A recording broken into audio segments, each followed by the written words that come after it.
Hello and welcome, I'm Kate Scrivener and welcome to 2021. I want to start off this year with one of my favorite things to do all year, and that is to talk about the books I want to read and the authors that I want to read in 2021. So rather than focus on a specific TBR, I often want to pick authors to kind of highlight the kind of reading I want to do, and that allows me a lot more choice as I go into the year. Am I always great at doing this? Not really. But these are some authors that I was really enjoying in end of 2020 and just want to read in general, and I'm gonna go on this endeavor.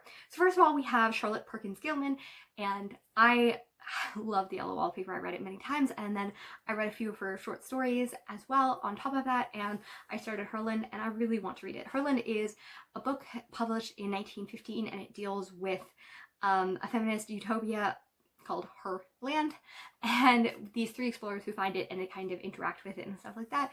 And I'm excited. It's really wonderful so far. But she also ran her own newspaper in which she had poetry and nonfiction and a short story each time, and she has a long body of work. And she also had nonfiction about economy and about why women should have a vote and about all of these different things. So I hope to find them and read more of them, as well as some of her poetry and short stories, and I'm super excited to do that. Next we have Fredrik Backman.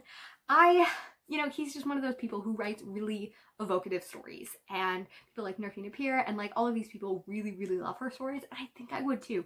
So I read Anxious People at the end of December. Before that, I'd read A Man Named Ova and hadn't loved it, and talked about how I thought suicide was misrepresented in there. There's a video in the corner for that.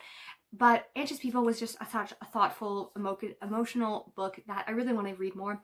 And I wanted to read Beartown ever since I heard about it, I don't know, 3 years ago or so. But I've been scared too, because it deals with sexual assault, which is something that is personal to me, and I often have a really hard time reading.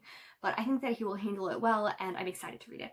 I also want to read And Every Morning the Way Gets Home Gets Launder and Launder, which I know is about dementia and losing your grandmother. And then we have Things My Son Needs to Know About the World, which I think is a nonfiction book to his son, and I just want to read those evocative books that make me think about the world, because that's kind of where my reading tastes have been going over the last year. Then we have Khaled Hosseini. He is one of the people that I've always said is my favorite author, which isn't super fair because I've only read The Kite Runner, but The Kite Runner is probably the epoch of my favorite books, and I started talking about it as much because it was so long ago that I read it and I need to reread it, but I'm also scared. But I read it in grade 12 English, and it is a book that changed the way that I thought about reading, changed my world, learning so much about Pakistan and Afghanistan and all of these I learned so much. It's a refugee story about the Afghanistan rising, supported as a proxy war in between the US and Russia, and how that destroyed the Middle East and South Asia and just caused a lot of stuff. And his story about refugee, about father and one, and it's a redemption story about the choices that we make out of these feelings and infidelity and infertility, and it's just such a powerful book, and I adore it so much. But he also has A Thousand Splendid Suns, which is a story about a girl born out of wedlock in Afghanistan, and then it also has The Mountain Echoes, and then Sea Prayer, which is about refugees in current day. And I'm really excited to read these, and I've been putting it off too much because I know I will adore them. I'm just so afraid that I won't. I've been making the joke since I started my channel that I'm a terrible Canadian because I haven't read Margaret Atwood, but I finally did, and I need to read more. So I read Dearly, which was her new poetry collection, which looks at the end of life and deals with her partner's death and dementia, and these just how feminism, how these things have changed, and it was very emotional. I cried. I wrote a bunch of my own poetry. I have an entire section of my bookshelf just dedicated to her work. I have a short story collection, Dancing Girls, I have The Handmaid's Tale, as well as The Testaments, and I also have Alias Grace. So I really need to read more of her books and kind of learn more about her. And I've always had this connection to her because she was born in Ottawa like me, and then she moved to Toronto, and then moved a little bit out of Toronto, and the idea, I don't know, I just 60 years earlier, but her life and the way that she travels and the way that she's done stuff kind of parallels my own, and I just want a hint of her story, a hint of her talent, and I'll be happy. So I really want to read more. I want to read more Canadian authors, and I want to embark on this.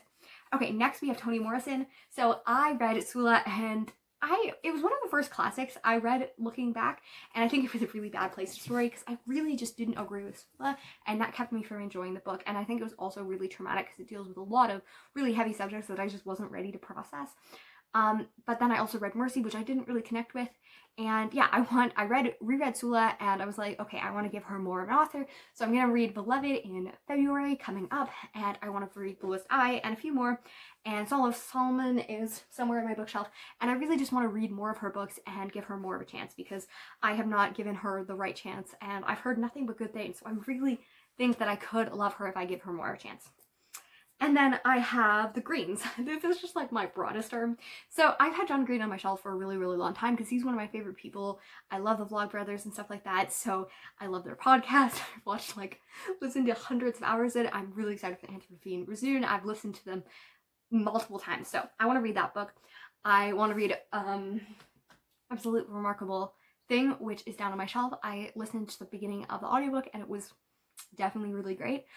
They had it at the end of the podcast one time and I was like, I'm hooked. And I want to read Sarah Ernst Green's, which is John's wife, about You Are an Artist, which is a nonfiction book about art projects and stuff like this. Inspired my Instagram page, which really highlights other artists and creativity and stuff like that. And it had her YouTube channel, The Art Assignment, had such a huge impact on my life this year, and I just watched so much of it, and I want to read more and experience more of it. So yeah, just the three of them. And now that I read Looking for Alaska, I can trust that I can like his older books as well, because I really love The Fault in Our Stars and I adore Turtles All the Way Down. So yeah, that's just the three Greens together, and that's it. Those are the five authors / 7 if you count it, and I will soon have a wrap up from how terribly I did on 2020 authors, but I'm hopefully, and I really think that I'm going to do better because these are authors I've tested and know that I can enjoy, so I think it will be less daunting than me trying to be more adventurous with my 2020 picks. Anyways, let me know which authors you want to fall in love with this year, and I'll see you next year. Not next year. Next time.